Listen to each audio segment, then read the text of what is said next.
diamonds in our eyes. Out with the vampires under a midnight sky. My mind so hypnotized. It was exciting. It was the 90s.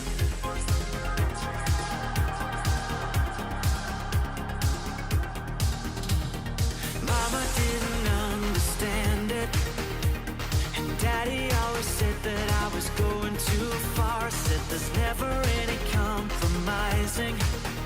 If you try to win the battle to be who you are. I dance to the left, I dance to the right. Hold hands with my demons and creatures of night. On an undercover mission to find somebody else like me.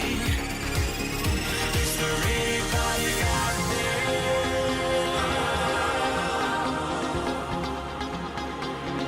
Is there anybody out there?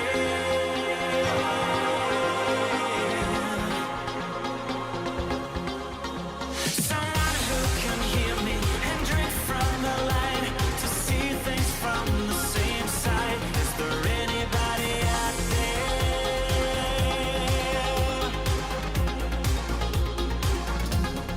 5 years later,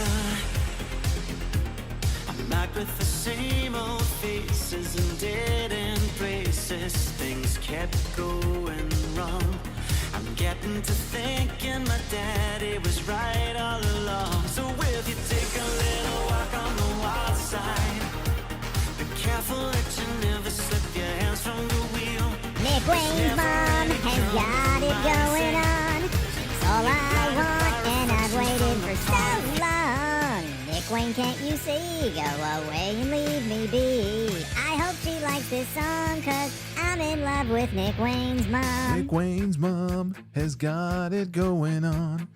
Nick Wayne's mom has gotta love this song.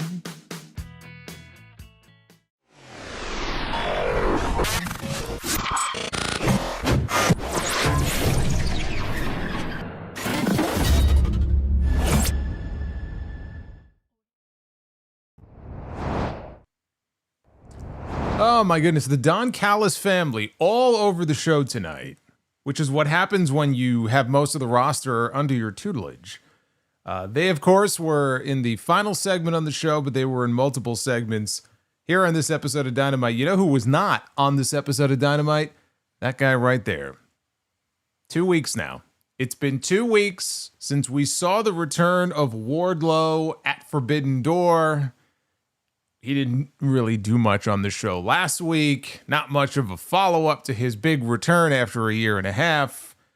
So tonight, he wasn't there at all. He wasn't even in the background. He went from being the background noise to no noise at all. So if you happen to see this man walking down the street, if you happen to see him walking down the side of the road, please call your local authorities and alert them. They would really very much like to know where this man is. Where is Wardlow? No one knows. We'll leave that there. In case somebody recognizes him, maybe they'll chime in.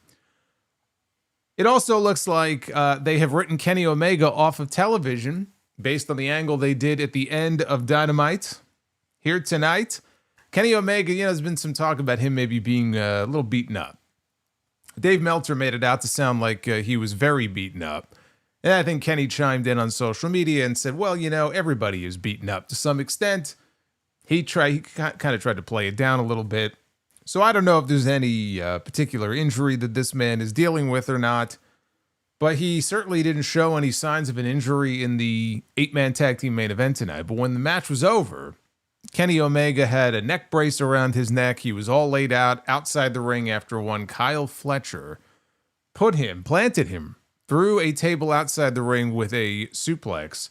And it's certainly, the impression that I got, watching the end of the show tonight, was that we are not going to be seeing Kenny Omega for quite a while, potentially. So he disappeared after his loss to Okada at All In. We didn't see him again until Forbidden Door when he showed up to be a part of the big lights out steel cage match. And now it looks like he's gone again. The Roman Reigns of AEW. He shows up. There's an inevitable injury angle. He gets the shit kicked out of him, and then we don't see him for a while. That seems to be the story of Kenny Omega here in AEW. But, last week we were wondering, which member of the Don Callis family are they setting up for a championship match with Hangman Page in Toronto at All Out? Because that was the direction that they went in. And realistically, it could really only be one of three names. Either Kyle Fletcher, who's the TNT champion, Kazuchika Okada, who's the unified champion, that seems very unlikely, or the one member who does not have a championship, which is Konosuke Takeshita. And I was thinking, well, Takeshita is the one that would seem to make the most sense in this equation. After tonight, it appears that we got our answer.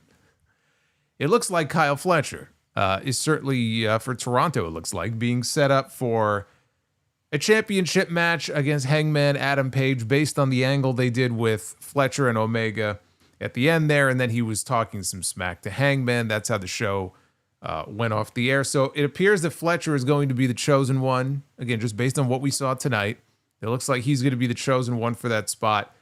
My thought on this, I mentioned this actually on TNT last night, but my idea was, I don't know that there needs to be an AEW World Championship match at All Out if they don't have a real suitable challenger in mind for Hangman. Clearly, they want to get away from the MJF stuff for a little bit, and then they'll circle back around to it. Kyle Fletcher is the TNT champion. Kyle Fletcher has been the TNT champion now for somewhere around maybe a month, right? Not that long. And it's just a weird thing to me now that you're going to slot him in a potential world championship match here at All Out. It just doesn't seem necessary to me. Why not do a tag team match? Why not save Kenny Omega if he is all beat up? Save him for Toronto, because in Canada they would love to see Kenny Omega. And I suppose it's possible he can make his grand return on TV before then and actually have a match on that show. But I'm just saying, based on the angle that we saw here, this felt to me like their way of writing him off to where he may not even be on the All Out show. Maybe I'm wrong. Maybe he'll be back in 2 weeks and then they'll set up Fletcher and Omega one-on-one in Toronto. But let's assume that's not going to happen. Why not do Omega and Hangman in a tag team match? Been so long since we've seen them as tag team partners against the Callis family, but against Kazuchika Okada and Konosuke Takeshita.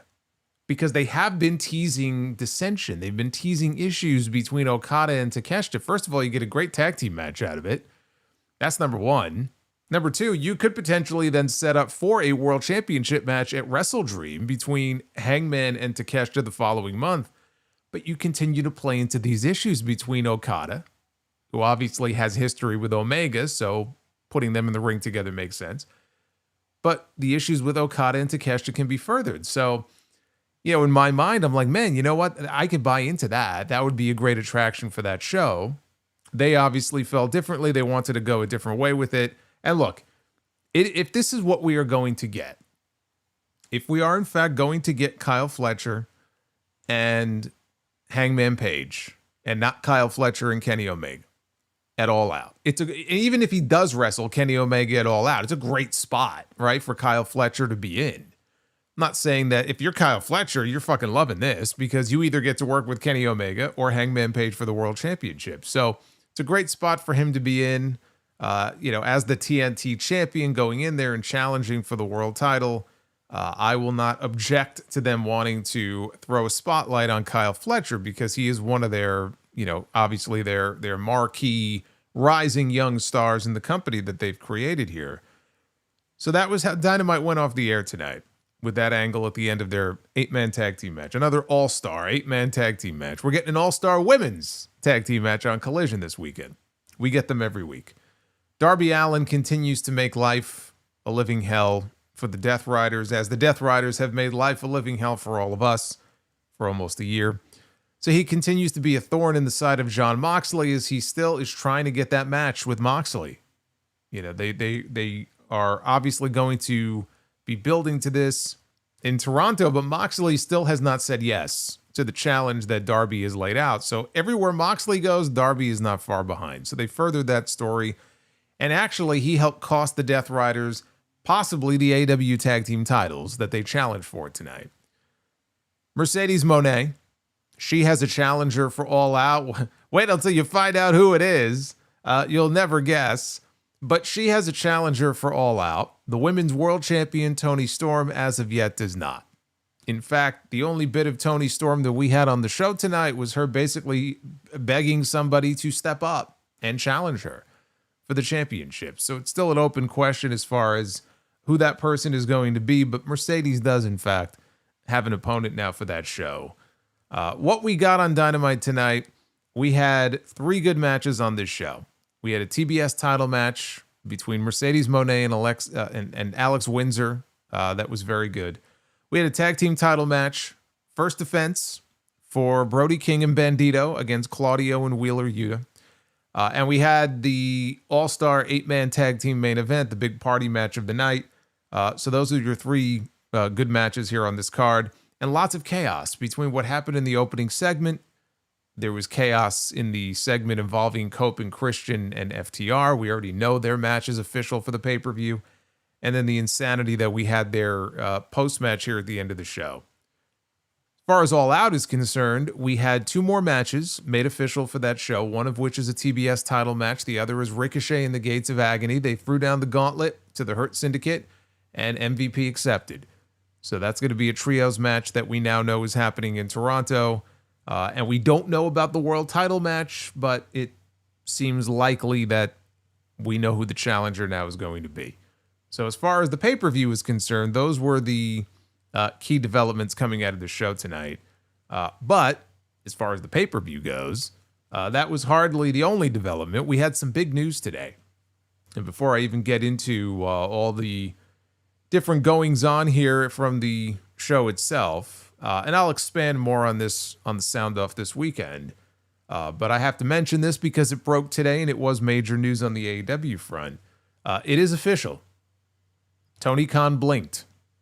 Tony Khan has made the only move that Tony Khan could possibly make in this situation. If he was going to do something, it was the only move that made sense. I'm actually kind of surprised that he did it now that we're a few weeks out. But Tony Khan went and has moved the start time for All Out, one of his signature annual shows that was already locked in, 8 p.m. Eastern in Toronto at the Scotiabank Arena. He has moved the start time of the show up by 5 hours. Instead of 8 p.m. Eastern time, the main card will now begin at 3 p.m. Eastern time. You would assume then that means that the pre-show is starting either at 1 or 1:30 in the afternoon. It's going to be a long day of wrestling, especially if you want to try to catch all of it. It's going to be a very long day of wrestling. So that was made official today. And obviously the reason for that, no matter what anybody tries to tell you, I did see a note from Fightful Select that said that people within AEW, let me see if I can find the quote here. It was a matter of people in AEW sources saying that the success of Forbidden Door being in the afternoon helped contribute to the decision to move the All Out card. Well, it may have contributed in some small way, but we know why the show was moved. The show was moved so that it is no longer in direct head-to-head competition with WWE WrestlePalooza, because WWE is starting the ESPN era. They're going to make a big splash, and they are trying to drown out AEW on one of their signature weekends of the year. And Tony Khan really did not have any other move to make here other than to move his show to a different time. So there would be very little overlap between the two shows. Now, he could have left it alone if he wanted to and said, you know what, fuck you. I was there first and I'm not moving my show. Because it sets a bad precedent now for the future, where what's he going to do? Is he going to move future shows as well? Is this going to be a regular recurring thing where Tony is going to be forced to announce something and then move his show? He's not going to want to do that. So I could see where people would think that it's a bad precedent to set. But in this case, if I were in his shoes, I might have done it a little sooner, but I would have made the same move. Because as much as the AEW diehard fans are very loyal to AEW, and they will be watching All Out no matter what, there is a lot of overlap between the two audiences. You do have a lot of fans who are going to be forced to choose if they want to watch one show live over the other, and then they try to avoid spoilers so nothing gets spoiled. So, you know, for some people, it's an important decision to make. I can only watch one live, and I want to just focus my attention on one, which one do I choose? And there are going to be people who are going to choose the WWE show. In this case, he's taking away the head-to-head competition and saying, you know what, we'll get an early start. We'll jump out first. And what we'll try to do is put on a show that makes you not want to flip the channel. Because by the time they get to the latter portion of the All Out show, WWE is already going to be starting. There's no way the AEW show is going to be over when the WWE show starts at 7 o'clock Eastern. Not 8. It's a 7 p.m. start. This is an AEW pay-per-view. You honestly believe that show is going to be over at 7 o'clock? Of course not.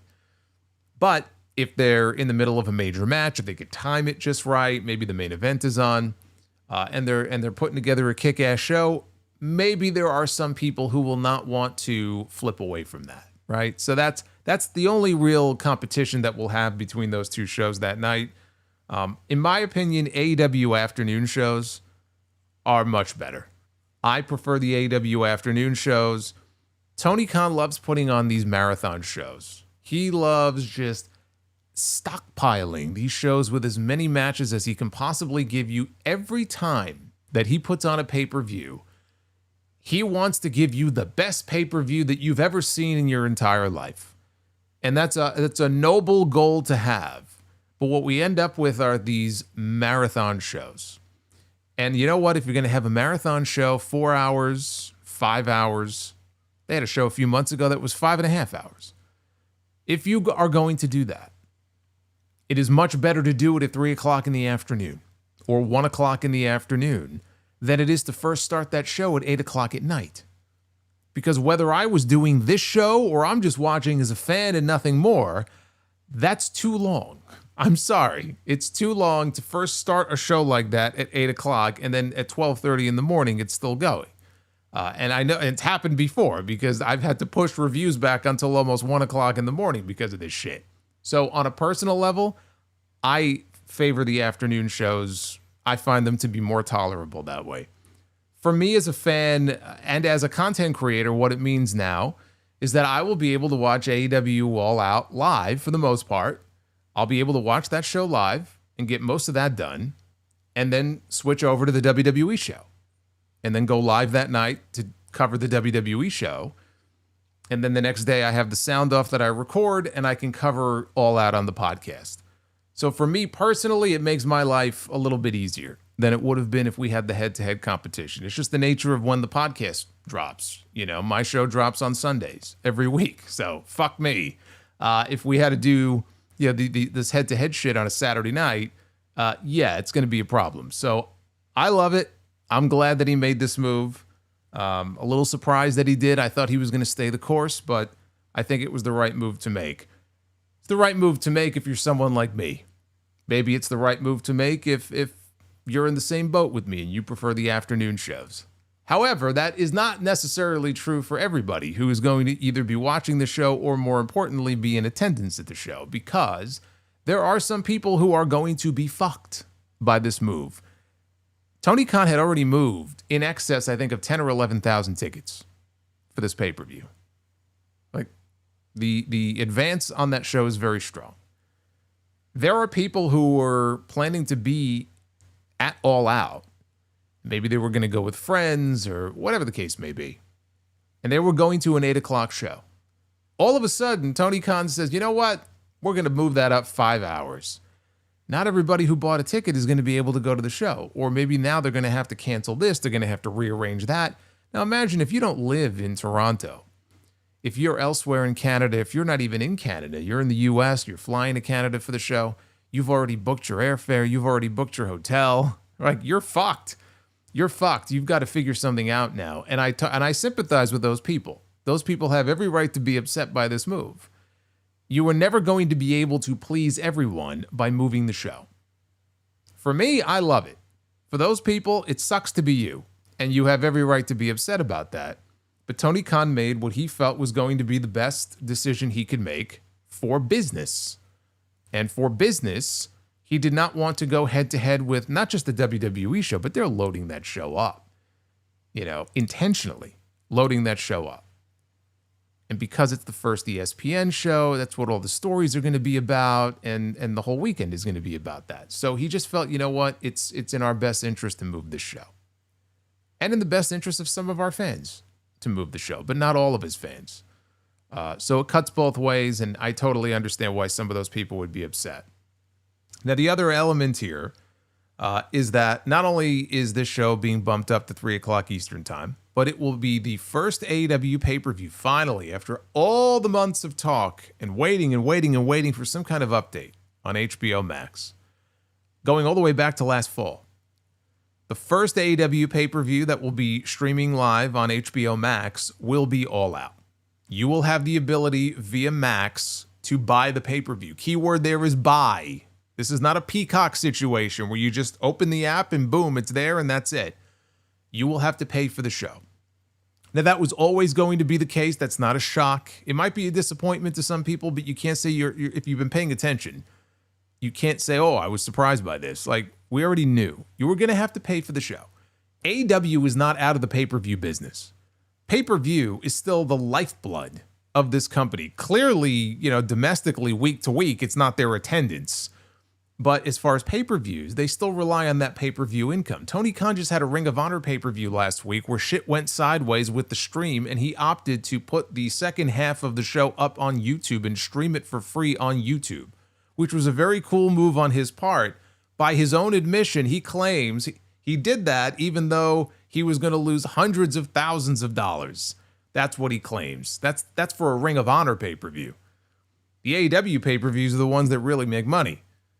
There's still a pay-per-view business. I know pay-per-view is kind of an antiquated model at this point. We just had Mark Shapiro of TKO talking about how pay-per-view is dead. We made this deal to move UFC over to Paramount Plus. Pay-per-view is a thing of the past. Then Dana White came out and basically contradicted him and said, we might still do some pay-per-views. But it is an antiquated model, right? Pay-per-view is not what it was 30 years ago.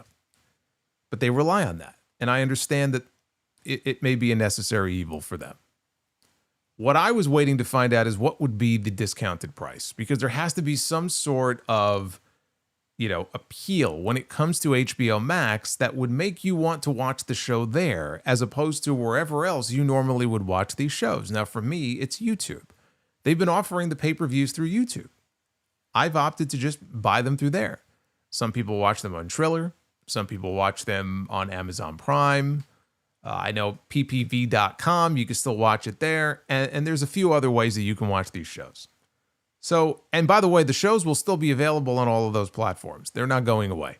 But you will have to pay $50, at least in this country. I don't know how it is elsewhere, but you will have to pay $50. So what are they going to charge to watch it through HBO Max?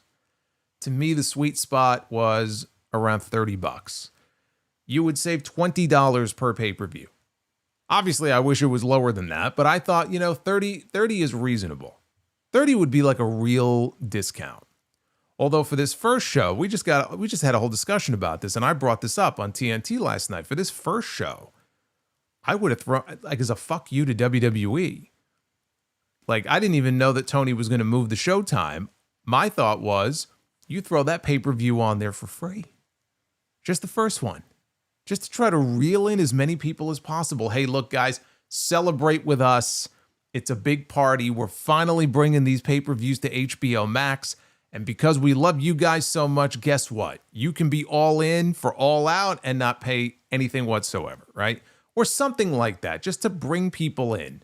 And then going forward, you can price these things out at $20, $30, whatever it is. The price point is going to be $40. We found that out. I've been waiting months to find out what this so-called discounted price is going to be. Instead of paying $50, if you have Max, or if you get Max, you will only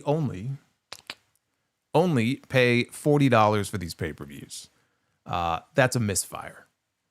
Now, I don't know how much sway Tony himself has in that decision on what to charge for these pay-per-views through Max. I truly don't. Because when people ask Tony Khan about the Max numbers in terms of viewership, he always claims, honestly, I don't know. Which blows my mind, by the way, unless he's full of shit. It blows my mind that he would have no insight, especially a guy like him who's into metrics and all kinds of stuff, the numbers, right? But he has claimed before that I don't know, but I'm told we're doing really well. So if you take him at his word, even Tony himself isn't aware of how his weekly shows are performing, numbers-wise, on HBO Max. Who's to say that he would have had any input into how much they're charging for these pay-per-views? That may well have been a Warner Brothers Discovery call. But whoever made that call, I think it's a mistake.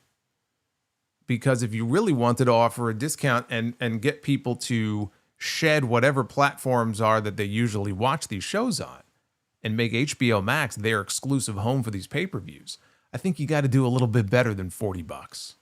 Because you have a few different tiers on HBO Max, right? You have 3 tiers. I mean, all these streaming services, they all have different tiers, right? They have one with ads, they have one without ads, they have one with some ads. So with HBO Max, which I think is one of the more expensive streaming services, they do have a basic level with ads for $9.99 a month. So think about it. If you don't subscribe to HBO Max, and it would be totally understandable if you didn't, because there's so many streaming services. And now you got the ESPN streaming service. $10 a month for the most basic level of HBO Max with ads. If you are forced to pay the $10 a month that you were not paying before just to get these pay-per-views, and you're getting a discounted rate of $40, you're still paying $50 a month. If that's all you watch on Max. Now, there's a lot of people who watch other shit on HBO Max. Some people don't. There are a lot of wrestling fans out there. They just watch wrestling. You know, I mean, for all those years, like Raw would be on, I lost count after a while of how many shows USA Network would put on, or Spike TV would put on after Monday Night Raw to try to use the wrestling audience as a lead-in for whatever bullshit show they were putting on after wrestling. And they cycled through so many different shows over the years. The wrestling audience wanted to watch wrestling. I think the only show that ever had any real success in that spot was The Ultimate Fighter. And boy, did that blow up into something. The wrestling fans are very loyal to wrestling. They don't necessarily give a shit about anything else. Not everybody is a big sports fan and they watch, basketball and football and all this other stuff. So you have people out there who don't need Max, but for AEW, you get no discount. If you fall into that category, you get no discount. You're still paying $50. Even worse, if you pay for one of the higher tiers, because the middle tier is the standard one, that's $17 a month, and then the premium one is $21 a month. So if you had even the standard one, you're paying $17 a month plus $40 for each AEW show.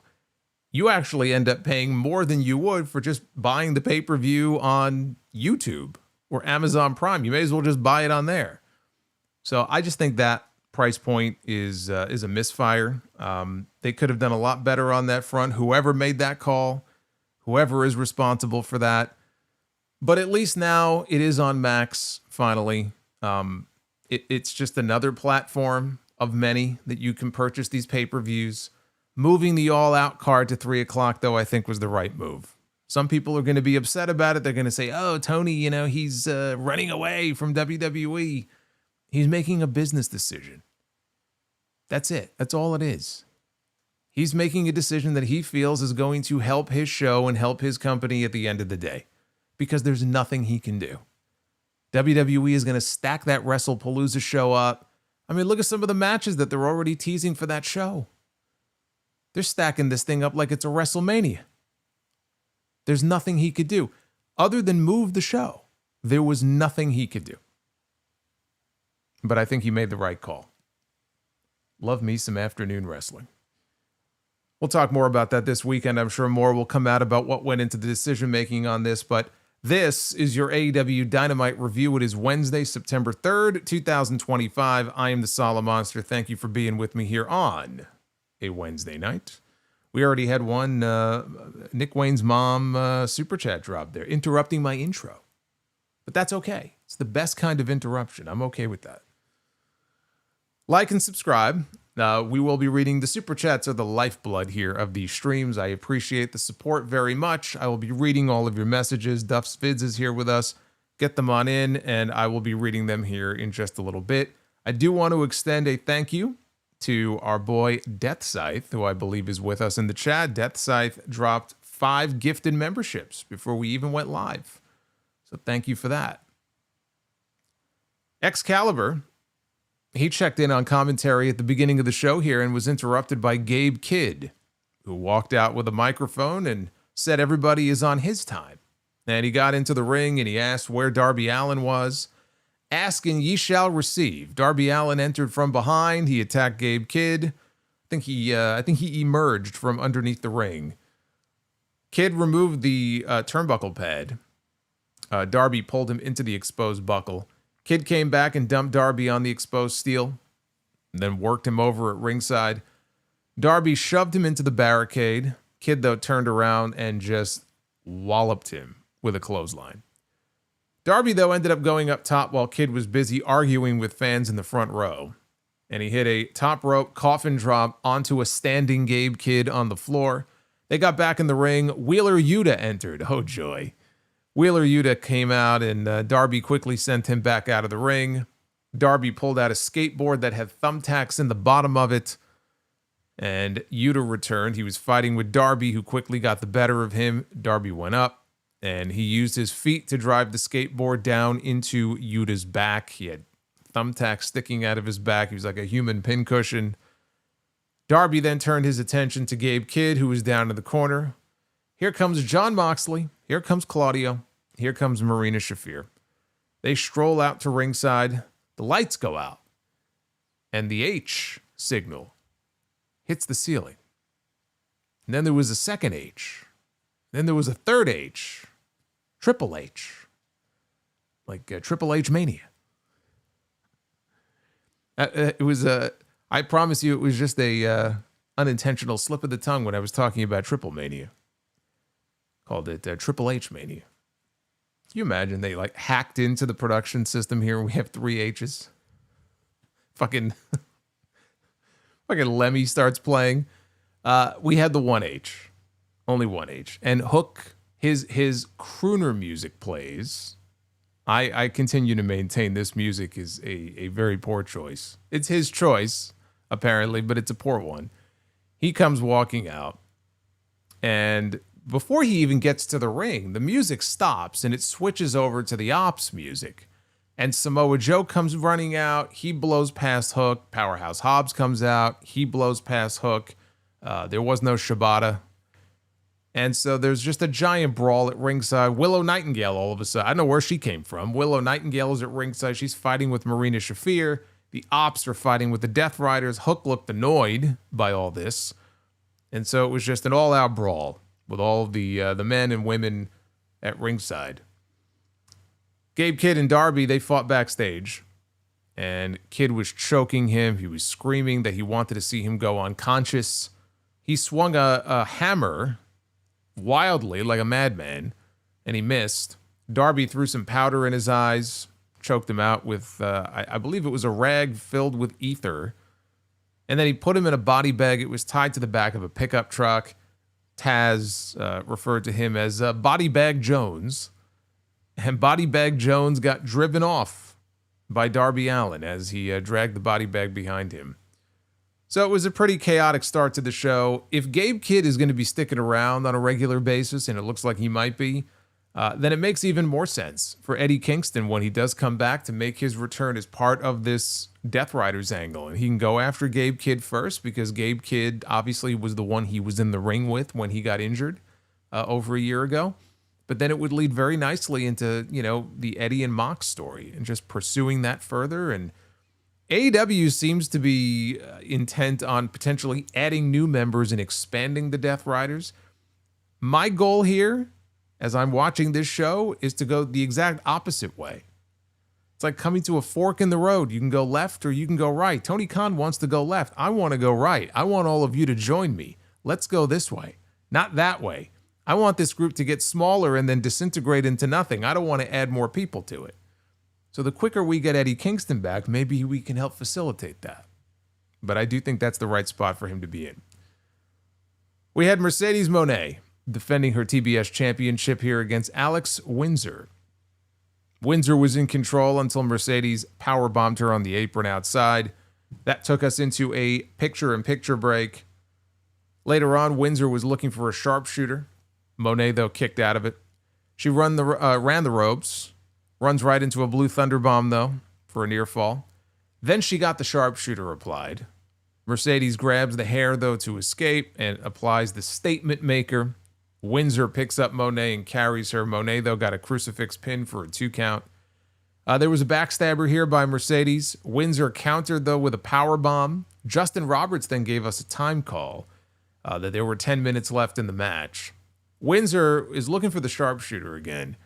And both women end up rolling out to the floor. Windsor does not let go of the hold. She's got this submission hold applied on her on the floor.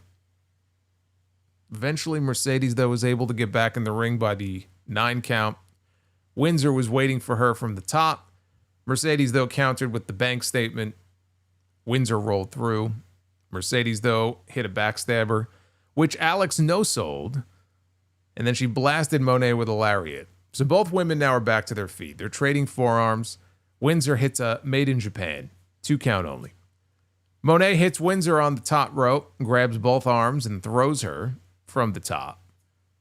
Statement maker is applied again. Windsor thinks she has the rope break. Mone, though, rolls her back to the center of the ring. There's another try here. Mone, though, kicks off the bottom rope, but it allows Windsor to roll her up for a near fall. There's another sharpshooter attempt. Mone, though, countered into a roll-up, and she got the pin to retain the championship. Big shock, I know. After the match was over, Mone's talking shit to Windsor. Windsor's trying to be the bigger person here. She puts her hand out for a handshake. Mercedes walks over as if she might shake the hand, but instead she just flips her the bird. And she turns around to go walk away, and Alex Windsor is like, I don't fucking think so. So she double legs her, takes her down to the mat. She's going to put her in another sharpshooter. Mercedes, though, reaches up because she had the belt in her hands, and she just whacks her right in the head with the belt. So Mone now gets the statement maker applied. And all of a sudden, we hear music. And even I know this music. I know exactly who this music is for. It is the music for Riho. Now, Mercedes has the hold applied in a way where she can look at the aisle, and she is waiting for Riho to come out. Riho, though, emerges from the crowd behind her. Mercedes doesn't know. And by the way, when they hit Riho's music and Riho came out, big pop here from the 900 people that were packed into the 2300 arena, because this was the second week in a row that they were at the old ECW arena. So they popped for Riho. Riho goes up top, and she comes off with a double stomp. That breaks up the statement maker. And then she sent Mone packing with a hard basement drop kick that sent her out of the ring. As hard as one can deliver such a drop kick at 98 pounds, but that's what she did. And she knocked Mercedes outside. She helped Windsor back to her feet. She grabbed Mercedes' TBS title. She was admiring it, and she held it up. And that is how things came to an end. So that answers the question as far as who's next for Mercedes. Because last week I'm looking at both women's champions, and I have no idea. It seemed pretty obvious that Alex Windsor was going to get another shot. And then they just went and announced the match for Dynamite tonight. I thought they were going to save it for All Out. At that point, I'm like, I don't know who's next. And I don't know who's next for Toni Storm either. There was no real clarity last week on the women's championship picture. Now we know. And Tony Khan has made it official. At All Out, it will be Mercedes Mone defending her TBS championship against Riho. Riho has been out since July of 2024. She broke her wrist. That was in her Collision debut against Lady Frost. Remember, she came off the top rope. It's like a diving elbow to the floor outside. She broke her wrist. She finished the match. She wrestled a few more minutes with a broken wrist and won. She won the match. That don't work for Riho, brother. I'm going over. And then we never saw her again. So it's been well over a year. She comes back, and she's automatically in a TBS Championship match against Mercedes, just like that. Didn't even have to win a match. See, that's how cool Riho is. She just shows up, and Tony Khan just puts the graphic up. Within 5 minutes, there it is. It's official. So that is the TBS Championship match for All Out. I certainly was not expecting Riho to be in this spot. Look, Riho is... Look, the fans love Riho. Every time she comes out, even before she got hurt, like they do cheer for her. They like her, and they find her, I guess they find her fun to watch, or they just think, oh, she's so sweet. She's so tiny. They like Riho, okay? So I acknowledge that the fans are big supporters of hers.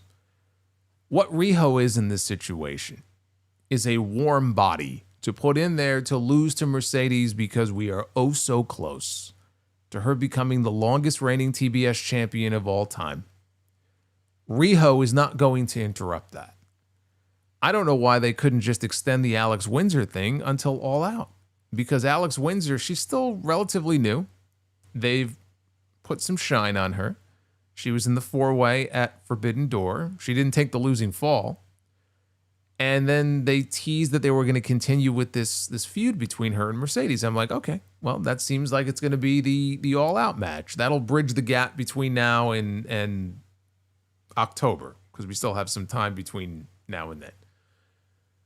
And then Justin Roberts gave the 10-minute time call, and I'm like, okay, I see what they're doing here. They're going to go to a time limit draw. No winner. You run it back at All Out.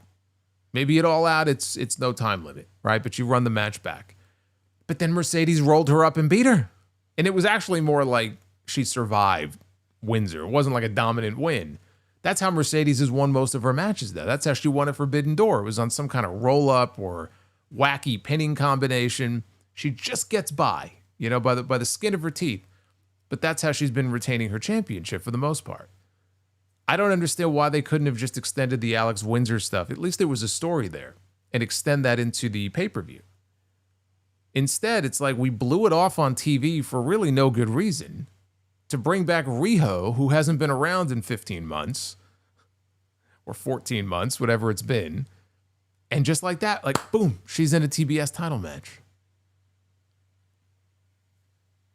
Not what I would have done, but that's how Tony Khan wanted to reintroduce Riho. So good. She'll go in there. She'll lose. She'll be the next one to lose to Mercedes. And then the question becomes, who's next? After that, it'll be on to the next loser. And I guess that's how this is going to work. Riho is like a mini Io Sky. She is very tiny. She's about 98 pounds. But she's been there since day one. Think about that, right?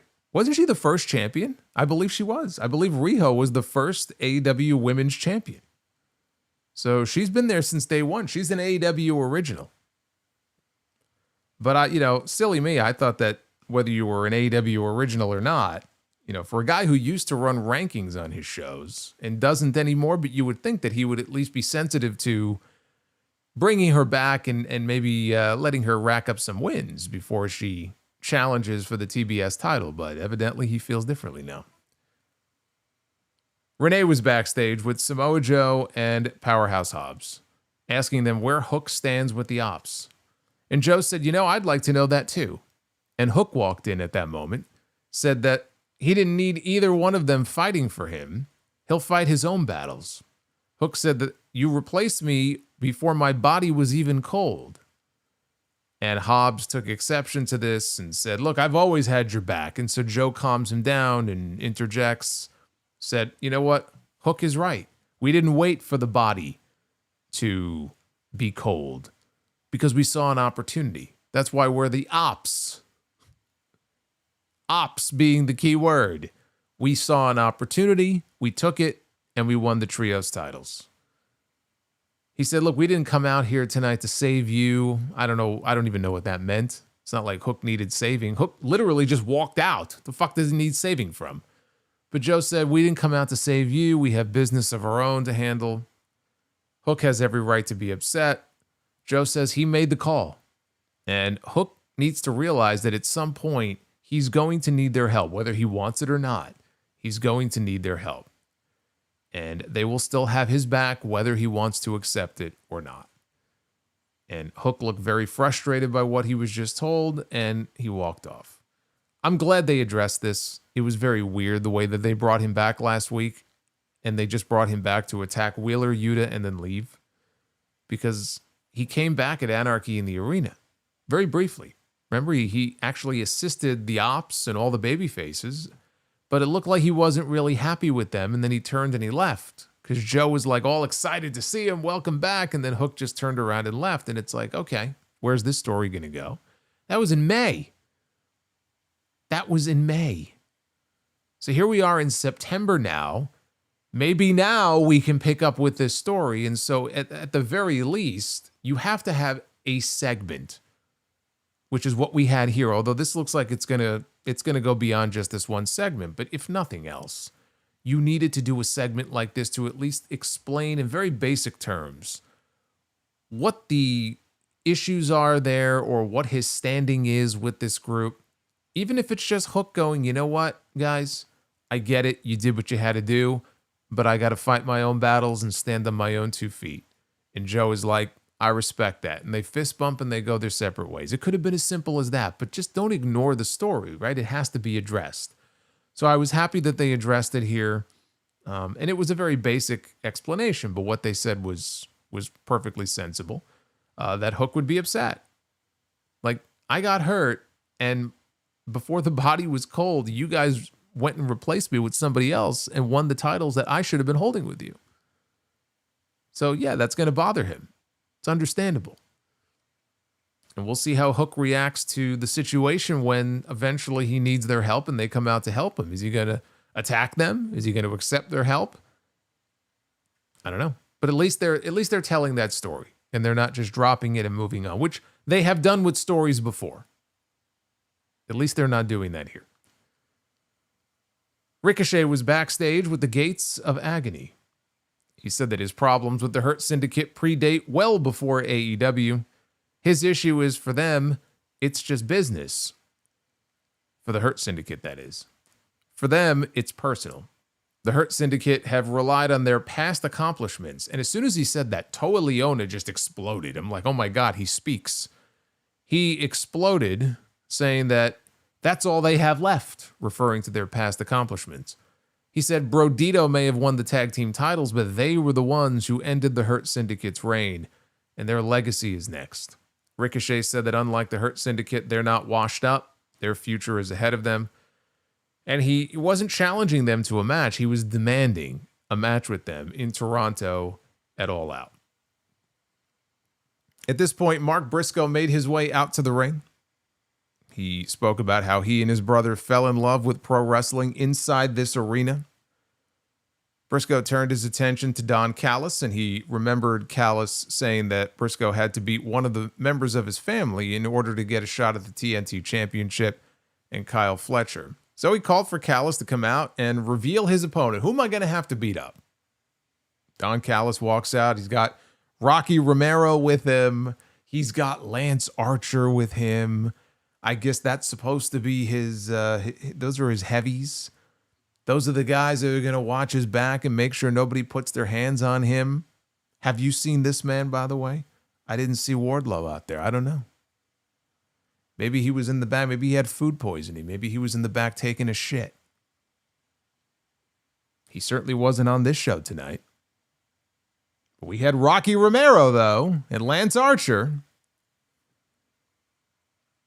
So Briscoe is very impatient to get his answer, Callis said. But he's a little busy getting Kyle Fletcher and Josh Alexander ready for the main event tonight.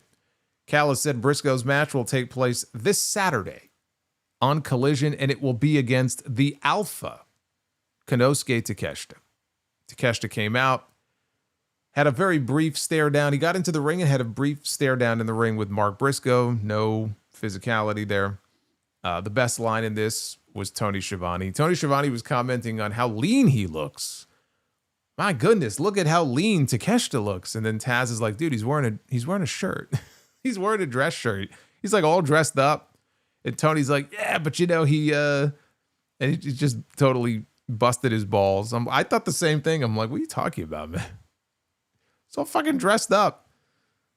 So Callis went to go leave with the family. Briscoe said he'll see Takeshita on Saturday on Collision, but he wants to fight right now. And Rocky Romero started to take his jacket off. And Callis said that he would rather go with Lance Archer instead. So he went with Lance Archer. Now imagine for a moment, just imagine if Tony Khan had even made a modest attempt at feeding some wins to Lance Archer against some credible opponents. I'm not even counting the Ring of Honor matches because he just gets fed jobber after jobber in Ring of Honor and nobody's watching really or paying attention to it. So I don't count that. If he's going to be on this show, then this is the roster that we're focusing on here, not Ring of Honor. And if he had even taken a little bit of time to try to give this man a shred of credibility outside of the fact that he's a big, scary looking guy, that will only take you so far. You know, we talk about AEW originals and people that have been there for years and years. I don't remember if Lance Archer was there from day one, but if not, he was pretty close. He was there day two. He's been there for a long time. And there, over the years, were some start and stop pushes with him, but for the most part, Tony Khan has never pushed him in any serious, meaningful way. So when he comes out there, and as soon as they made the match, like Mark Briscoe against Lance Archer, like automatic L. Like, you know, before the bell even rings, you know exactly how this match is going to go. And that is due in large part to the way that this man has been booked over the years. So, I mean, he's supposed to be this scary dude. Oh my God, this is going to be a tough challenge for Mark Briscoe. It's like, well, yeah, it might be for 2 seconds, but we all know how this is going to end. So Briscoe immediately fought free from a chokeslam, sent Archer to the outside. He hit a baseball slide. Briscoe charged again, but he jumped right into the clutches of Archer, who hit a chokeslam on the apron. Rocky Romero distracted the referee as Archer turned the ring steps on their side, and then he chokeslammed Briscoe onto the steps. As things went to commercial, back from the break, Briscoe caught Archer with a clothesline over the top and a somersault suicida followed. Back inside, Archer backdropped out of a J Driller before flattening Briscoe with another chokeslam, only for 2. Archer wanted a blackout. Briscoe, though, fought free into a shotgun dropkick.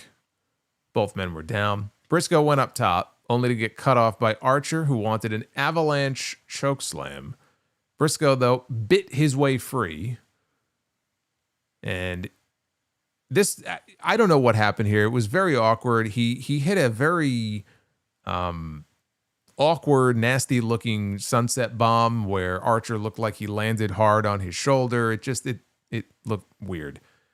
And then the froggy bow followed, and Briscoe picked up the win. So, I mean, look, the match, for what it was supposed to be, the match was solid enough, but it was a momentum win for Briscoe because he just made the match with Takeshita for Saturday. He wasn't losing to Lance Archer. It was the Callis family way of trying to soften this man up. And it didn't work. So now Mark Briscoe has a win under his belt, and he gets to go in there with the Alpha on Saturday. And here's the question now. They have been building this up to a potential TNT championship match between Mark Briscoe and Kyle Fletcher.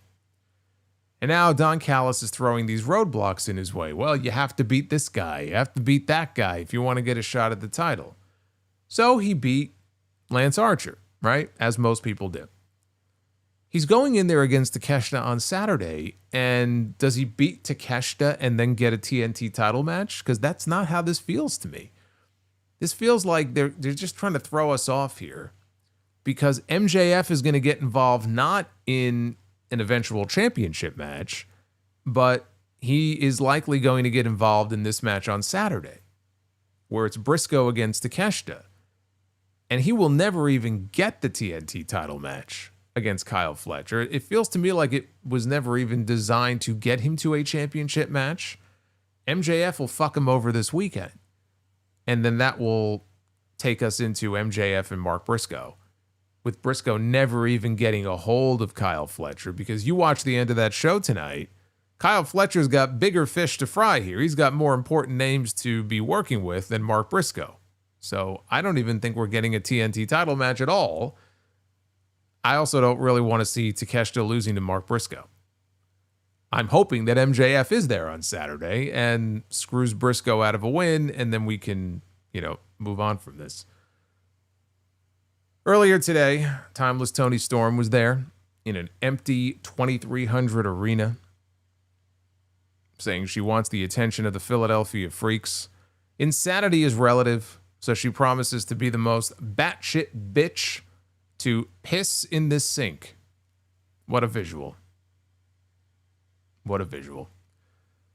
Storm is a woman in search of her murder, a character in search of a plot. No belt collector or forever champion could take the AEW women's title from her, so she is begging for any woman to play the role in the greatest show on earth. Not to worry, God doesn't judge. That's my job. I have no idea who this person is going to be. They've thrown it open. It could be anybody. When I think of the AEW women's roster, all the key players are already accounted for, or she's already beaten them. Athena had her shot, right? Didn't work. Athena just got bounced at Forbidden Door. They're not going back to that. I wouldn't think. You think about the Triangle of Madness and, Tekla, and then you got Megan Bayne. Been there, done that. She already beat Megan Bayne. Twice. Wasn't it twice? Or maybe once. I don't remember now. But so that's been done. Chris Statlander's got her thing going on. Willow. No indication of Willow Nightingale. Jamie Hayter just came back. She's involved with Tekla. Mercedes is doing her thing with Riho. So I shift my attention now to potential new signings, and I do wonder, because it's about that time that they should be available. There are two women in particular who were let go by WWE earlier this year. One of them is Dakota Kai. Could we be seeing a Dakota Kai debut in AEW where she steps up and challenges Toni Storm for the championship? You could say the same thing for Shayna Baszler. Shayna Baszler has a friend already working in AEW, in Marina Shafir. Is she on her way in? I don't think, by the way, either one of these women are the answer. I'm just throwing these names out there because I think it's a possibility. I think it would be very stupid. This is your women's world champion. You have set up a TBS title match already for this pay-per-view with a woman who just came back, has not wrestled a match since July of 2024, and she's already vaulted into a TBS championship match. I think the person who should be challenging Toni Storm should at least have some, as far as getting a championship match, should have some legitimate reason for doing so. If they just turn it into an open challenge where anybody can step up, well, that just tells me that they're just shit out of ideas and they have no idea who to put in the ring with this woman. Or maybe they should have had somebody else beat her for the belt before now. And now they're kind of like, well, we don't really have any other great ideas for Toronto, so we'll kind of throw it open, because I don't know who else it would be. Maybe there's somebody I'm not thinking of. Don't know who that person would be. But I feel like now we're at that point with Toni, as great as she is, she's beaten all the big names. She beat Mercedes. Only woman to beat Mercedes. She beat Athena. Who's left? Jamie's not ready. I'm looking longer term. If she's still the champion, I'd love for it to be Jamie. Jamie's not ready. What, are you kidding me? Jamie is only marginally being treated better than Wardlow is right now. At least she was going back and forth, I think, on Collision with Tekla. At least she's doing something. Wardlow's not doing anything. He's sitting in the corner of my fucking screen right now. There just doesn't seem to be a great option.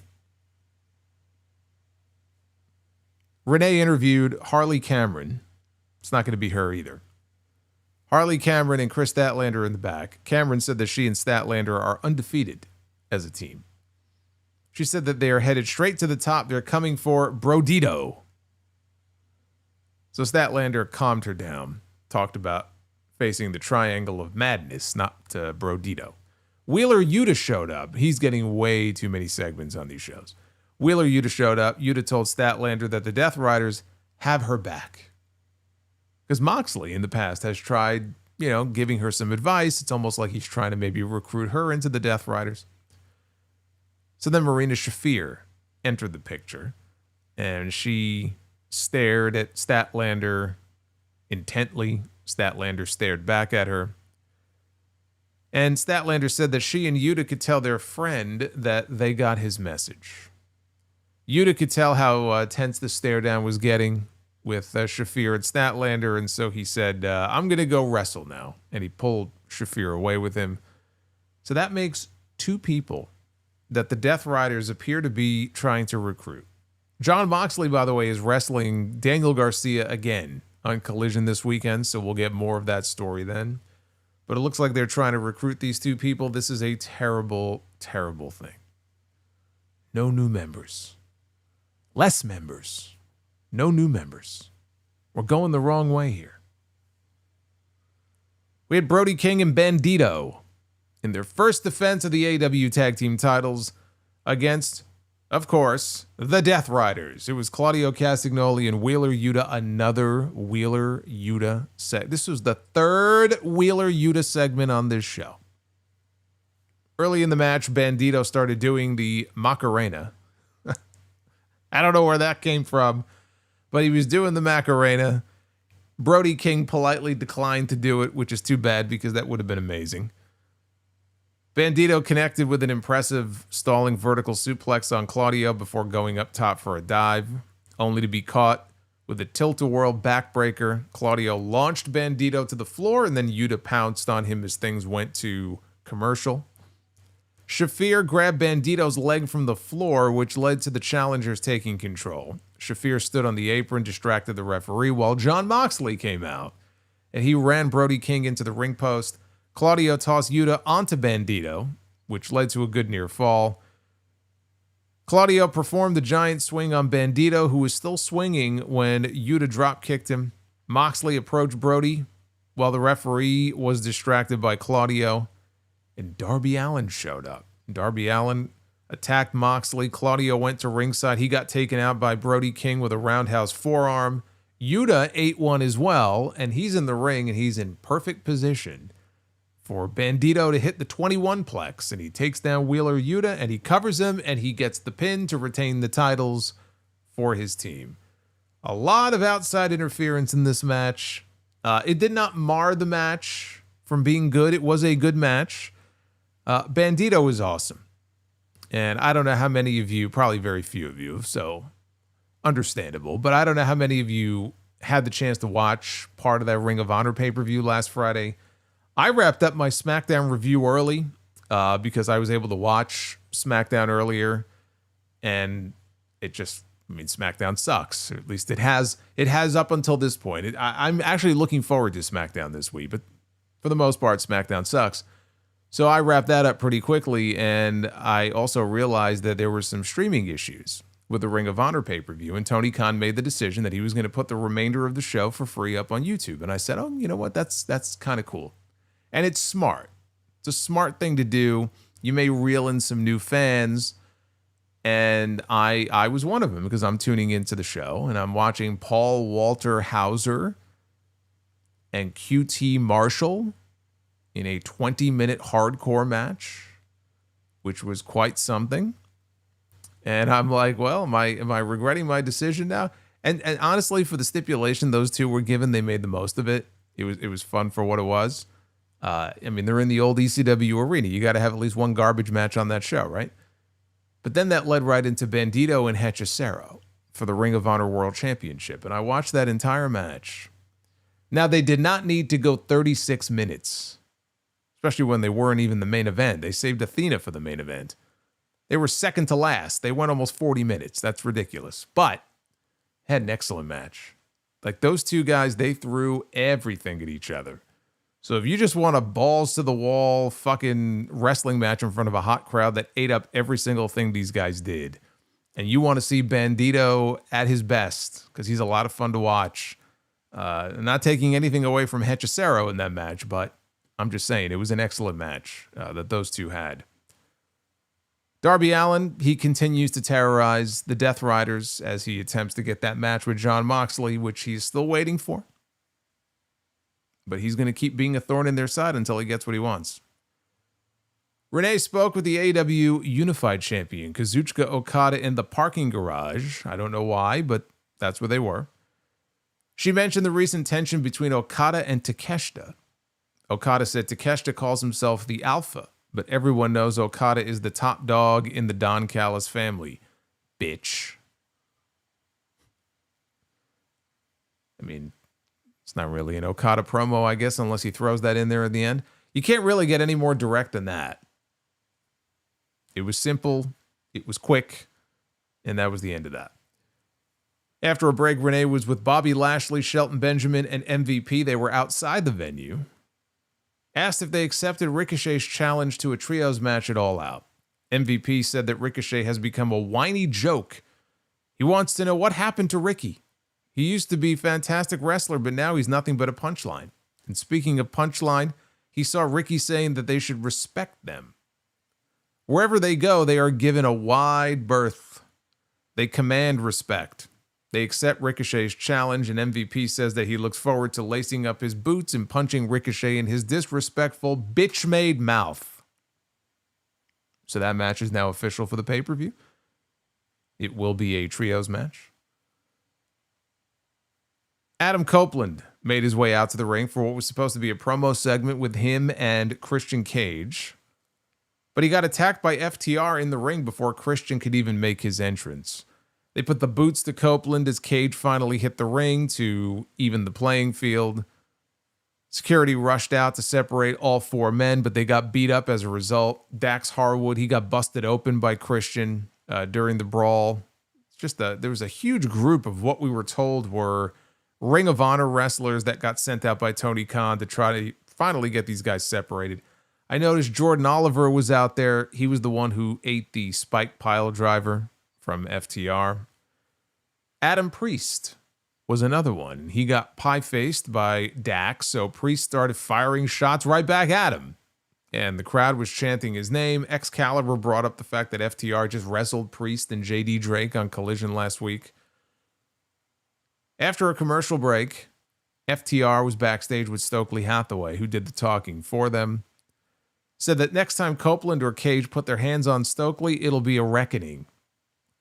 Harwood starts screaming at Adam Priest off screen, so he walks over and apologizes. I'm sorry, I got all fired up out there. Cash Wheeler wasn't having any of it. He badmouthed him and said, "Who are you? You're a nobody. You had one match on TV and you think you're a somebody." Wheeler told Priest to get his gear and find a partner, and this Saturday on Collision, they will make him somebody. Little odd, shifting the focus here to someone that has absolutely nothing to do with this feud against Cope and Christian. In fact, it's someone who, to my knowledge, not only has he only had one match on AEW television, I don't believe he signed to a contract. Like, this kid came out of nowhere.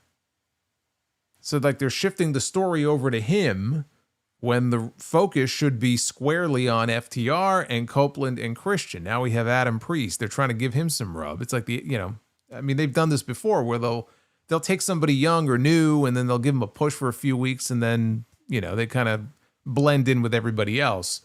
But I'm not even sure he has a contract with them. So I don't know. I find that to be a little strange here. Otherwise, a pretty standard pull-apart segment. We had chaos at the beginning of the show. So, there really wasn't anything terribly different about what they did here outside of Dax, getting some blood on his head. The main event of the show was a Tony Khan special. His favorite match. It was an all-star 8-man tag team match with the AEW World Champion Hangman Adam Page teaming with Kenny Omega and JetSpeed, Speedball Mike Bailey, and Kevin Knight to take on the TNT champion Kyle Fletcher, Josh Alexander, and the Young Bucks. For the Bucks entrance, they had their regular music. The lower third, though, where their name usually would be, just said, "These guys again." Then they showed footage from earlier today of them selling signed 8x10s for fans for $20. It's terrible. How are you gonna treat these guys like that? It's terrible. So the babyfaces cleared the ring early and then they dove out onto the heels. Later in the match, Alexander set up for a move while he and Speedball were on the barricade. Kevin Knight, though, took out Alexander with a dive from the top rope. Nick Jackson and Fletcher, they teamed up for a TK driver on Kevin Knight in the ring, and then Nick immediately hit the same move with his brother on the apron, or from the apron, to the floor on Speedball, and that took us into one final commercial break. Late in the match, the Bucks ended up in the ring with Omega, and Hangman held his hand out, and Omega tagged him in, and we got flashbacks here of Revolution 2020. Still one of the greatest matches in AEW history. So the former Elite members all traded shots. We were in overtime here. Alexander held Knight up in the pile driver position. Nick spiked Kevin Knight. Fletcher followed up with a brainbuster and then pinned Kevin Knight to win it for the heels. After the match was over, Lance Archer and Rocky Romero, they helped the heels. Fletcher hit Omega with a chair to the gut, which the production crew mostly missed. Fletcher rolled Omega to the apron and then suplexed him through. I thought maybe it was a brain buster, but I watched it back. It was a suplex. Off the apron through a table that was set up on the floor. Fletcher came up bleeding from the back of his shoulder, so he sliced himself up pretty good there.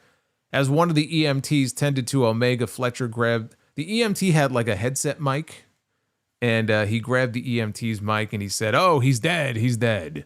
And the EMT placed the neck brace on Omega. Fletcher was talking shit to Hangman, who was down, laying in the ring. He was over by the apron. And that is how they went off the air. Oh my God. They killed Kenny again.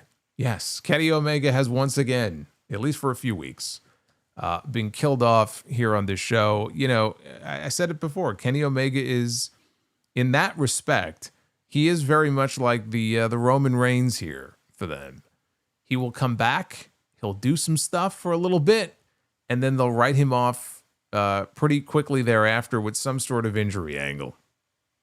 They just did it with Roman Reigns, actually, the other week. And here we go again with Kenny Omega being written off in an injury angle here on TV. I remember when the Elite were with Okada and Jack Perry, and Kenny Omega came back on TV, right? He was all dressed up, and they beat him up, and they put him on a stretcher, and they bloodied him up. Like, we've seen this song and dance before. Lots of action in the match. I mean, it's impossible to go through all of it, but you know, the usual party match that you get here with these all-star 8-man tag matches. It's just one big spot after another, after another, after another. As those types of matches go, which, again, we get them every single week. But as those types of matches go, this one was good. They put a ton of heat on Kyle Fletcher there at the very end, and they set up not one but two future opponents for him, and put them in whatever order you want to put them in. I'm of the belief in watching this that they're setting up for Hangman and Fletcher in Toronto. It's also possible they're setting up for Fletcher and Omega, and Kenny will be back in the next few weeks, and they do that match. But then who does Hangman wrestle? Right, I would guess Okada or Takeshita. But again, I would have done a tag match. I like the idea of doing that tag match. I know you want to have a world championship match on the show. I get it. There's been talk and rumors going around that they might main event the show with Cope and Christian against FTR, which I actually think is kind of ridiculous. If you don't have the tag team titles on the line in that match, that you would close the show with that. But especially if there's any chance of that, like, you can get away with not doing a world championship match on that show. They have so many other fucking titles. It almost doesn't even matter. Hangman Omega against Okada and Takeshita, like, that's an attraction tag team match there. But it also ties into, you know, this story that they're telling with the two members of the Callis family. So I'm kind of bummed they're not going in that direction. Hangman defending the championship against Kyle Fletcher, if that ends up being the match, it'll be a great match. I'm under no illusion of, you know, getting a new champion crowned or anything like that. And it would be champion against champion, which, I mean, it's not really ideal, but it's a great spot for Kyle Fletcher to be in if that's where he ends up, if he's challenging for the world title on that pay-per-view. Good for him. MJF and Mark Briscoe, it seems pretty sensible to expect that their rematch will take place on that show, which is why I think we may see MJF screwing him over against Takeshita this weekend. I don't know that we ever even get to Briscoe and Kyle Fletcher. So we'll see how that goes. But I thought it was a solid show on the whole. You know, there were enough good matches here amidst all the chaos. I mentioned the women's match. I mentioned the tag team title match and then the main event. So that was all good stuff. But I will reiterate, you know, don't bring people back if you don't have something good for them to do. Don't do it. Like the Wardlow thing, I will continue to make fun of them for that because it is just so, like, there's no excuse for how comically absurd it is that they would bring back somebody like that. You know, he's not just a random schmo. You know, he's not Kenny Omega, but he's also not some random jabron, even though they kind of book him that way. And they should have made a bigger deal about him being back, and we should have heard from him, and we didn't, and now he's not even on the fucking show. Like, there's no excuse for that. It's preposterous to me. Why even bring him back? If he disappeared and we didn't see him again, and Don Callis came out there next week and the week after and the week after with his family, and Wardlow wasn't there, and they had 8 people instead of 9, would anybody notice? If people like me didn't bring it up, probably not. Nobody would notice, and maybe nobody would care. But that's sad. And very, very stupid. Here's a Twitter poll. How would you grade Dynamite from the 2300 arena? 30% give the show an A. 19% give the show a B. About 17% roughly give the show a C. 34.3% give the show a D. That is with over 1,100 votes in and counting. Sarah says, missing 1 week of TV is not a concern to me. However, if he does not show up for a month, I will agree. Well, Sarah, you're also, not realizing or just not mentioning the fact that even though he was technically on the show last week, he did nothing. So the way I look at it is that's 2 weeks in a row of no follow-up after bringing him back at the pay-per-view. You thought enough to do the angle with Swerve, where he beat up Swerve and he beat up Prince Nana. And when they're ready to come back, I mean, if he's not back, next week, I'm sure Wardlow will be back just in time to be, wrestling Swerve when Swerve comes back, and Swerve will beat him. But the follow-up is so important. It's just, there's just no logical explanation for it. Anyway, at Solomonster is where you can go vote in the poll. At least we got some good matches, right? You take what you can get. Let's take a look at your super chats. We are currently at 314 on the likes. Not looking good for Be the Booker. I don't think we're going to have any issue getting Be the Booker on Friday, but as far as Wednesday, it's not looking good. Death Scythe, again, thank you for those gifted memberships. He also sent in a couple of super chats. Said, not saying that Punk should have slapped Becky. He's so interested in Dynamite. His first super chat is about Raw. Not saying that Punk should have slapped Becky, but he should have done what Roman once did with Stephanie in 2016 when she tried to slap him and he grabbed her hand to prevent it. Yeah, but if nobody was going to run down to the ring to then attack Punk from behind, she would have just swung at him with the other hand. And so Punk grabs her other hand. Now we're at a stalemate. What happens then? If I'm Becky, I'm just kneeing him in the fucking balls. Can't stop that. We all know these people in WWE, they don't wear any protection down there. I think that's been well established. Also, how much of a big deal would it be if Mayu Iwatani left Stardom and went to either WWE or AEW? It would be a very big deal.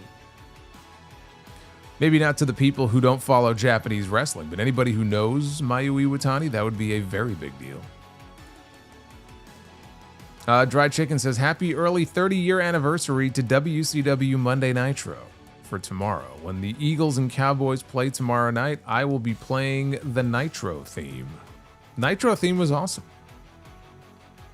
The Nitro theme was bitchin', man. I love that theme. Carrie, have you watched the new season of Peacemaker? I didn't watch the first season of Peacemaker. I probably should, though, because it was pretty well reviewed. Joseph Stewart, buy or sell John Williams Superman theme or Danny Elfman Batman theme? Danny Elfman, man. Danny Elfman for the win. Danny Elfman had some great music for the first Beetlejuice movie, too. Danny Elfman is awesome. Were you a fan of the Men in Black movies? The first one, yes. I didn't see the other ones. If he had stayed in ECW, do you think Sid would have become ECW champion and the face of ECW? I mean, if he would have stayed there and had a longer run, yes, he would have been the champion, but no, he was not going to be the face of ECW. Will you do a special review on Raven's documentary? No. If he did not get injured, do you think Ahmed Johnson would have been a big star in WWE? They were certainly pushing him in that direction. So yes, I think he would have been. I didn't understand what he was saying 85% of the time. I mean, subtitles on my television screen, but had he not gotten injured as much and didn't hurt other people, then yes, he could have gone farther. What do you think Ahmed Johnson's role would have been in the Attitude Era if he had not left WWE? I don't think he would have had much of a role in the Attitude Era. Do you think boy, you got a lot of Ahmed Johnson questions. Do you think Ahmed Johnson will go into the WWE Hall of Fame? No, I do not. Have you seen the movie Cool World with Brad Pitt and Kim Basinger? No. Did you know Robert Pattinson? Not do I know him. Did you know Robert Pattinson's performance as Bruce Wayne was an inspiration of Kurt Cobain and River Phoenix? No, I did not, actually. I'm amazed that you do, though. Buy or sell the Death Riders or the Don Callis family? I will still buy on the Don Callis family. You have a family that has Kazuchika Okada, Konosuke Takeshita, and Kyle Fletcher. I can't bet against that. That automatically makes it the better of the two options. Dry Chicken says, it's Lloyd Christmas and he has a scale question for you. A scale question? From 0 to 1,000,000, what are the chances of Brock Lesnar winning gold again in WWE?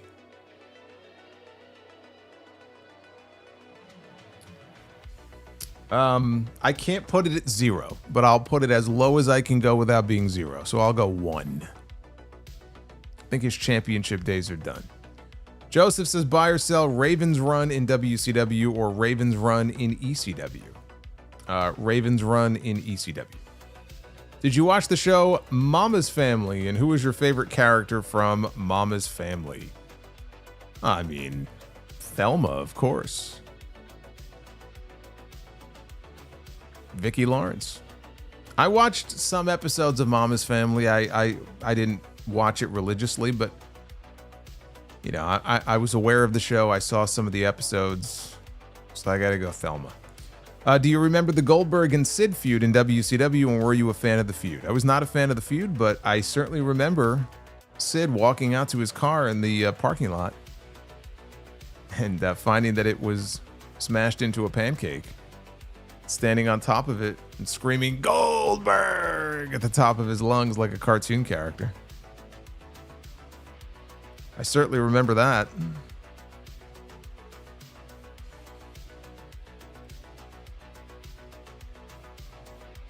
I mean, that's a classic late stage WCW.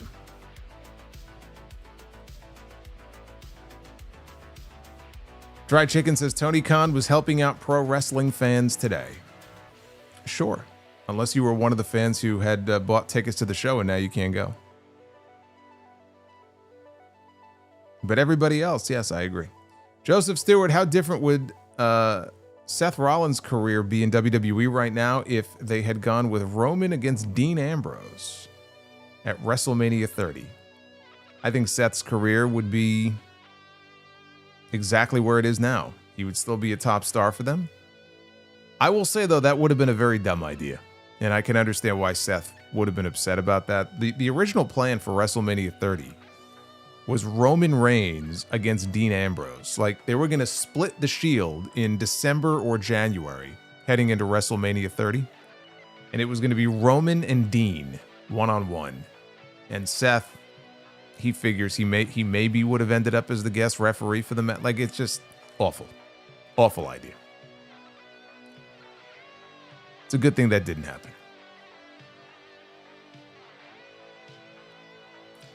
Death Scythe.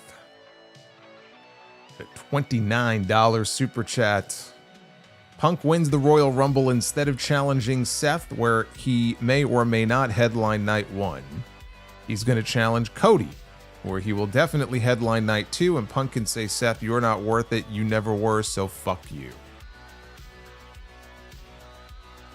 I would be down for Punk and Cody. I would be down for that. I feel like we would get some quality promos leading up to it.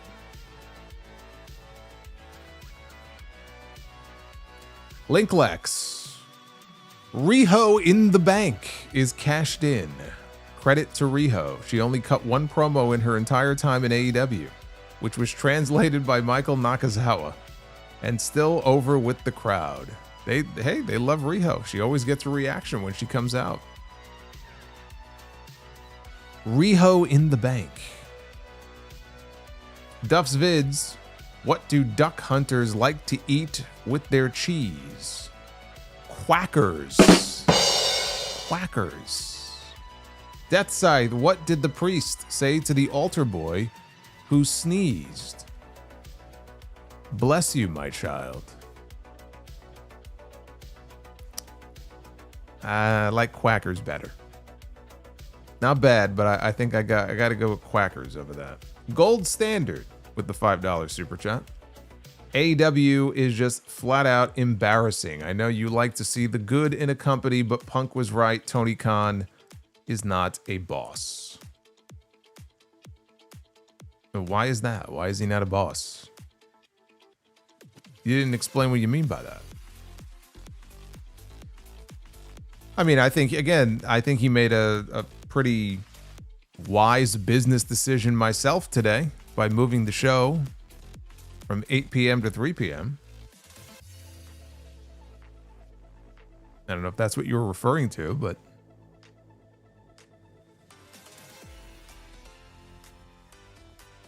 Emperor Comet. Dynamite gets an S+++ just for Riho. Enjoy. Enjoy. She will be beaten and thrown into the scrap heap with the rest of them until the next Mercedes Challenger is named. Duff's Vids. What's another name for an Asian assassin? Chinese takeout. Chinese takeout. Duff's Vids. Getting heat. AEW South Park edition. Oh my God, they killed Kenny. You bastards. Yeah, again. They killed him again.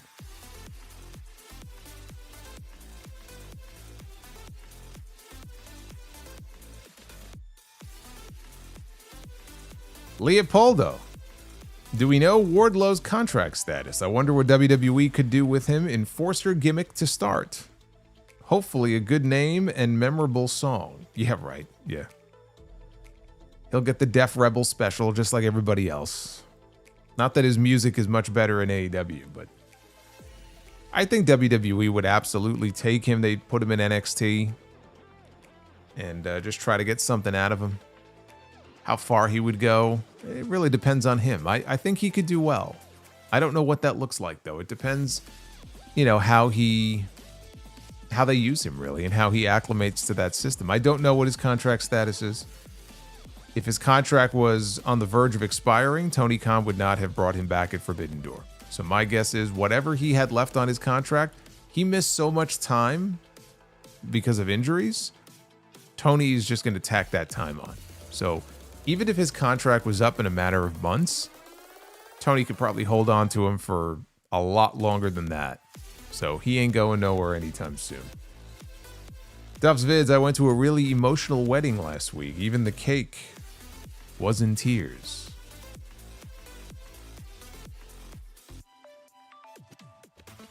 The Juliet, whoever in WWE shop spoiled AJ Lee's return on X is probably out of a job today. Yeah, it's not a big deal. Who cares? I mean, really. It looked like an AI-generated tweet, and it was immediately deleted. But of course, people on the internet, they immediately take snapshots, screenshots, and then they blow it up into something bigger. Honestly, the people who screenshotted it and shared that, really, if you think about it, if you want to blame anybody for spoiling AJ Lee's return, blame those people. Because they didn't seem to have a problem blowing it up into a big story where now everybody knows. Griga, hey Solo, how you doing, bud? I'm doing okay. I enjoy your replays. Question, do you think Punk and Rollins have made up after their beef? Thanks again. Well, thank you, Griga. Griga, I don't think there ever was a beef. I think they did a very good job of convincing you that there was a beef. And they continue to do a very good job of convincing people that they really don't like each other. But I don't think there ever was any real beef.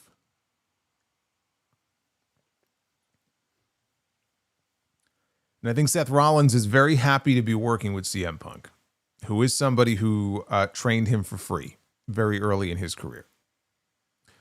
And I don't think he ever forgot that. Anyway, I am going to be heading out tomorrow, hitting the road. I'm headed to Philadelphia. Philadelphia, I will soon be inside you because I will be going to House of Glory, our return show in Philadelphia tomorrow night, 8 p.m., airing live on Triller TV Plus if you can't be at the venue. And if you are going to be at the venue, I hope I get to see you there. Say hello. But we got some big matches on the card. We're going to have champion against champion. Title for title.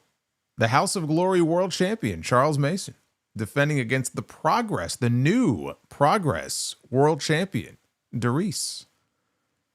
Bully Ray puts the Crown Jewel title on the line. Big rematch against Zilla Fatu. Bully has some history in that city, by the way. Shotzi and Priscilla Kelly go one-on-one, and our tag team champions main event. Jay Lyon and Midas Black defend the titles against Leo Rush and Action Andretti. So I will be on the call. I will be there in Philadelphia tomorrow. Hopefully you can be as well, but if not, right? No major wrestling shows, no pay-per-views.